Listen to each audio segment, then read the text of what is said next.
Hi guys, this is Pavan. ఈరోజు నేనేంటంటే HTML ట్యుటోరియల్‌ని start చేద్దాం అనుకుంటున్నాను. స్టార్ట్ చేస్తే అందరూ స్టార్ట్ చేస్తారు. యూట్యూబ్‌లో కూడా బోలెడంత కంటెంట్ ఉంది కదా! కానీ ఇక్కడేంటంటే నేను నోట్స్ ప్రిపేర్ చేశాననమాట. ఆ నోట్స్‌ని కూడా మీతో షేర్ చేస్తాను. మీకు ఈ ట్యుటోరియల్ అంత ఇంట్రెస్ట్ లేదు, ఓన్లీ నోట్స్ కావాలి అనుకుంటే డిస్క్రిప్షన్‌లో లింక్ ఉంటది. అక్కడి నుండి మీరు నోట్స్ కాపీ చేసుకోవచ్చు. లేకపోతే దాన్ని డౌన్‌లోడ్ చేసుకోవచ్చు. పీడీఎఫ్ ఫార్మాట్‌లో ఉంటది. దాన్ని మీరు డౌన్‌లోడ్ చేసుకోవచ్చు. ఫస్ట్ మనం ఈ ఇంట్రొడక్షన్ చూద్దామనమాట. అంటే నేను ఈ కోర్స్ క్రియేట్ చేసేటప్పుడు దీంట్లో ఏ కంటెంట్‌ని యాడ్ చేశానంటే, మనది ఏ టాపిక్స్ గురించి డిస్కస్ చేసుకుందాం అని అనుకుంటామో ఆ కంటెంట్ రాశాననమాట. చూద్దాం. ఇది మన హెచ్‌టీఎంఎల్ కోర్స్ కంటెంట్. ఇందులో మనం ఏంటంటే ఫస్ట్ ఇంట్రొడక్షన్ టు హెచ్‌టీఎంఎల్ అంటే దాని గురించి ఏంటి అవన్నీ చూస్తామనమాట. అంటే హెచ్‌టీఎంఎల్ అంటే ఏంటి? అసలు HTML5 లేటెస్ట్‌గా వచ్చింది కదా! అంటే లేటెస్ట్ ఏం కాదు, చాలా టైం అయింది. కానీ చూస్తాం, దాని ఇంట్రొడక్షన్ చూస్తాం. అంటే హెచ్‌టీఎంఎల్ గురించి చూస్తాం. దాంట్లో తర్వాత సింపుల్ హెచ్‌టీఎంఎల్ ఎగ్జాంపుల్ అంటే మీకు ఒక ఎగ్జాంపుల్ రాసి చూపిస్తాననమాట. అంటే సింపుల్‌గా హెచ్‌టీఎంఎల్ సింపుల్ పేజ్ చూపిచ్చి దాని గురించి ఎక్స్‌ప్లెయిన్ చేయడం జరుగుతుంది. తర్వాత ఎన్విరాన్మెంట్ సెటప్ అనమాట. అంటే మనం ఏ సాఫ్ట్‌వేర్ యూజ్ చేస్తాం అంటే నోట్‌ప్యాడ్‌లో చేయొచ్చు. అంటే మన టెక్స్ట్ ఎడిటర్ ఉంటది కదా! దాంట్లో మనం సింపుల్‌గా చేయొచ్చు. కానీ మన అంటే మన డెవలప్‌మెంట్ ఈజీగా ఉండడానికి మన ఎన్విరాన్మెంట్ అంటే వీఎస్ కోడ్‌ని గట్టా వాడతామనమాట. వీఎస్ కోడ్‌ని ఇన్‌స్టాల్ చేయడం అన్నీ చూపిస్తా ఇక్కడ. తర్వాత మనకి వీఎస్ కోడ్ బ్రీఫ్ ఇంట్రో అనమాట. అంటే వీఎస్ కోడ్ అంటే ఎందుకు వాడతాం? దాంట్లో మనం ఎక్కువ వాడేది ఏంటంటే నార్మల్‌గా వాడేదంటే ఎక్స్‌టెన్షన్స్ యూజ్ చేసుకుంటాం. అంటే మనకి వర్క్ ఫ్లోని సింపుల్ చేయడానికి. తర్వాత యూజ్‌ఫుల్ ఎక్స్‌టెన్షన్స్ దాంట్లో ఇంక్లూడ్ చేస్తానంటే మనం వెబ్ డెవలప్‌మెంట్ గురించి మాట్లాడుతున్నాం కాబట్టి వెబ్ డెవలప్‌మెంట్‌కి యూజ్ అయ్యే ఎక్స్‌టెన్షన్స్ లైక్ లైవ్ సర్వర్ లాంటివి వాటిని ఎక్స్‌టెన్షన్ గట్టా ఇన్‌స్టాల్ చేసుకుంటాం. తర్వాత స్ట్రక్చర్ ఆఫ్ హెచ్‌టీఎంఎల్ అంటే అసలు హెచ్‌టీఎంఎల్ స్ట్రక్చర్ ఏంటి? దాని గురించి మనం ఇక్కడ డిస్కస్ చేస్తామనమాట. తర్వాత బేసిక్స్ ఆఫ్ హెచ్‌టీఎంఎల్ అంటే అది స్టార్టింగ్ అంటే స్ట్రక్చరే. కాపోతే స్ట్రక్చర్ రాసిన తర్వాత అసలు దాని బ్రీఫ్ ఇంట్రో అనమాట.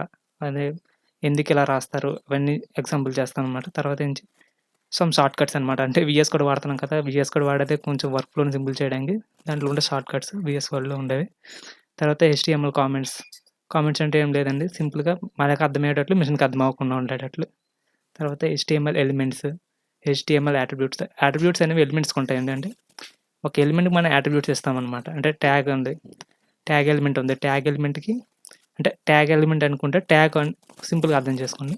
ఇప్పుడు నేను ఒక పారాగ్రాఫ్ ట్యాగ్‌ని క్రియేట్ చేశాననుకోండి. మీకు ఇంకా తెలీదు ట్యాగ్ అంటే ఏంటో. పారాగ్రాఫ్ ట్యాగ్ క్రియేట్ చేద్దామనుకుంటే దానికి యాట్రిబ్యూట్స్ అనమాట. అంటే యాట్రిబ్యూట్స్ అంటే ప్రాపర్టీస్. అంటే paragraph colour, size, some background అలాంటివన్నమాట. అంటే ఇంకా ఉంటాయి యాట్రిబ్యూట్స్ అనేవి. కామన్ యాట్రిబ్యూట్స్ ముందు డిస్కస్ చేసుకుందాం. తర్వాత ప్రతి ఎలిమెంట్ యొక్క యాట్రిబ్యూట్స్ మనం డిస్కస్ చేసుకుంటాం. తర్వాత మన పారాగ్రాఫ్ ట్యాగ్, హెడ్డింగ్ ట్యాగ్ గురించి డిస్కస్ చేసుకుంటాం. తర్వాత ఫార్మాటింగ్ అంటే స్ట్రక్చర్ అంటే మనం రాసే విధానం నీట్‌గా కనిపించేటట్లు అలాంటివి చూసుకుంటాం. తర్వాత కొటేషన్స్ అనమాట. తెలుసు కదా! మనం కొటేషన్స్ రాస్తాం కదా! ఇంపార్టెంట్ పారాగ్రాఫ్ కొటేషన్స్ పెడతాం అలాంటివి. తర్వాత స్టైలింగ్ అంటే ఏం లేదు.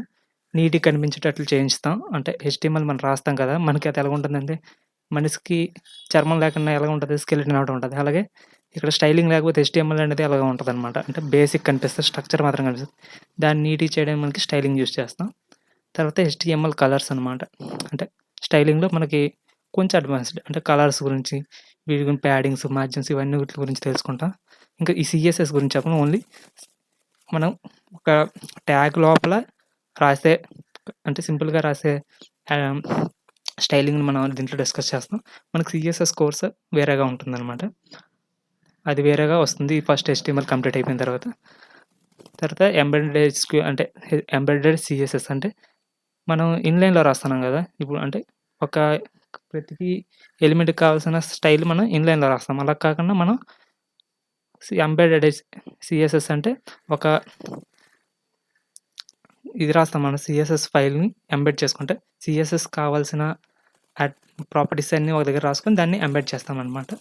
తర్వాత ఐడీ అట్రిబ్యూట్. ఐడీ అంటే ఏంటి? క్లాస్ అంటే ఏంటి? ఇన్‌లైన్‌కి, బ్లాక్ ఎలిమెంట్స్‌కి తేడా ఏంటి?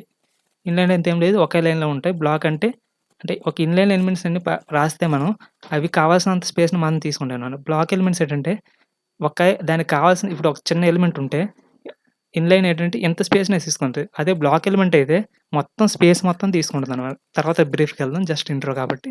ఇలా తిప్పుతాం. తర్వాత నుంచి లింక్స్ అంటే ఏం లేదు. మనం ఇప్పుడు ఏదైనా నేమ్ మీద క్లిక్ చేస్తే అది వేరే పేజ్‌కి తీసుకెళ్తుంది కదా! వాటిని లింక్స్ అంటారండి. తర్వాత ఇమేజ్ ట్యాగ్, ఇమేజెస్ ఎలా యాడ్ చేస్తాం, ఫైల్ పాస్ అంటే ఫైల్ పాస్ ఏం లేదు. ఇమేజ్ చెప్పినప్పుడు ఫైల్ పాస్ వస్తుంది. అంటే దానికి ఇమేజ్‌కి లొకేషన్ ఇస్తాం కదా! దాన్ని ఫైల్ పాత్ అంటారు. తర్వాత లిస్ట్ చూసారా మనకి డాట్ సింబల్స్ వచ్చి డాట్ అంటే సర్క్యులర్‌గా బ్లాక్ కలర్ వచ్చి దాని తర్వాత నేమ్ వస్తుంది. మళ్ళీ సర్క్యులర్‌గా నేమ్ వస్తుంది. మళ్ళీ సర్క్యులర్‌గా డాట్ సింబల్ వచ్చి నేమ్ వస్తుంది. అవి డాట్సే కాదు దాంట్లో నంబర్స్ ఉంటాయి, బోలెడన్ని ఉంటాయి. అవన్నీ మనకేంటంటే లిస్ట్‌లోకి వస్తాయి. తర్వాత టేబుల్స్ తెలుసుగా టేబుల్స్ క్రియేట్ చేయడం అని చూస్తాం. తర్వాత ఏంటి హెడ్ ఎలిమెంట్ అనమాట. మనకి స్ట్రక్చర్‌లో హెడ్, బాడీ ఉంటదండి హెచ్‌టీఎంఎల్‌లో. మనం ఏంటంటే ఫస్ట్ బాడీ డిస్కస్ చేసుకుందాం. హెడ్‌లోకి వెళ్ళకూడదు. ఎందుకంటే హెడ్ లోపల మనకి డిస్‌ప్లే అవ్వని డేటా ఉంటుంది. అంటే డిస్‌ప్లే అవ్వని డేటా అంటే కొంచెం కాంప్లికేటెడ్ ఉంటుంది. మెటా ట్యాగ్స్ ఉంటాయి. సమ్ టైటిల్ సింపులేనండి. తర్వాత ఫ్యావ్ ఐకాన్ ఉంటుంది. అవన్నీ ఎలా యాడ్ చేయాలో చూస్తాం. తర్వాత ఐ ఫ్రేమ్స్ అంటే ఒక ఫ్రేమ్ అనుకోండి. కాకపోతే వేరే ఒక వెబ్ పేజ్ యొక్క డీటెయిల్స్ మనం ఇంపోర్ట్ చేసుకోవచ్చనమాట. వెబ్ పేజ్ కంటెంట్‌ని ఇంపోర్ట్ చేసుకోవచ్చు. తర్వాత లేఔట్ అంటే ఎక్కడ ఏది రావాలి. పైన హెడర్ అంటే చూసారు కదా! నేమ్స్ గట్టా ఉంటాయి. అంటే మనకు ఆ లొకేషన్ ఉంటది. అంటే ఇప్పుడు ఏదైనా వెబ్‌సైట్‌కెళ్తే అక్కడ కింద డ్రాప్ డౌన్ లిస్ట్‌లు గట్టా వస్తుంది. అది లేఔట్ అంటే హెడర్‌లో నావిగేషన్ అది. అలా లేఔట్స్ ఉంటాయన్నమాట. దాంట్లో లేఔట్స్ ఉంచి తర్వాత జావా స్క్రిప్ట్ ఇది కూడా వేరే కోర్స్ ఉంటుంది. కాకపోతే జస్ట్ ఇంట్రో అనమాట.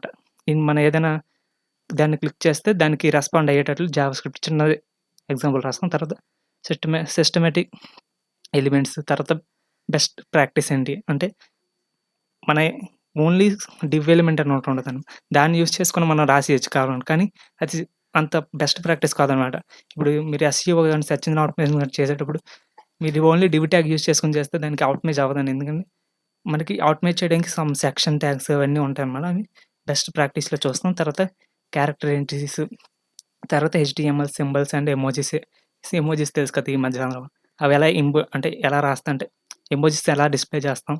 ఏవైనా సింబల్స్ ఉంటాయి కదా! యాంపర్సంట్ అవన్నీ ఎలా డిస్‌ప్లే చేస్తాం. అవన్నీ చూస్తాం. ఇది మన కోర్స్ కంటెంట్. మళ్ళీ కొంచెం అడ్వాన్స్‌డ్ అనమాట. మనం ఫుల్ కోర్స్‌ని డిజైన్ చేస్తున్నాం. అంటే బేసిక్ టు బిగినర్స్‌కి సరిపోయేటట్టు, అడ్వాన్స్‌డ్ సరిపోయేటట్టు. కాబట్టి ఇప్పుడు అడ్వాన్స్‌డ్ అనమాట.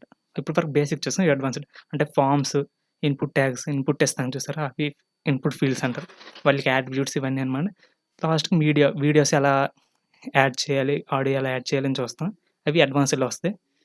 ఇది మన కోర్స్ కంటెంట్. మీకు ఈ కోర్స్ కంటెంట్ నీట్‌గా అనిపించినట్లు ఉంటే అంటే స్ట్రక్చర్ బావుంది అంటే మీకు అర్థమవుతది అనుకుంటాను.